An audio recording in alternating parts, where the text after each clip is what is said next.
રાજ્ય માતા એટલે એનું ડેફિનેશન શું? રાજ્ય માતા એટલે શું એ તમે કહો. હવેથી ગાયનું પૂંછડું મળે એને અમે કેવો કેસ થશે, એની કતલ કરીને અમે કેવો કેસ થશે, એને પ્લાસ્ટિક ખવડાવે એને કેવો કેસ થશે, એની ઉપર તેજાબ છાંટે એને કેવો કેસ થશે, કઈ કલમ હેઠળ તમે એને ગુનો ધરપકડ કરશો, કેટલા સમયમાં એને તમે સજા આપશો, વગેરે વગેરે. કંઈક બાયફર્કેશન તો હોવું જોઈએ ને. રાજ્ય માતાનો મતલબ શું?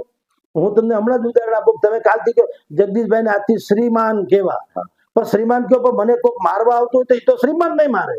એ જગદીશભાઈ શ્રીમાન છે એટલે થોડા છોડી દે કે શ્રીમાન તો શ્રીમાન ભલે ખાતા. તો શ્રીમાન નો દરજ્જો એ કોઈ મારું કવચ નથી.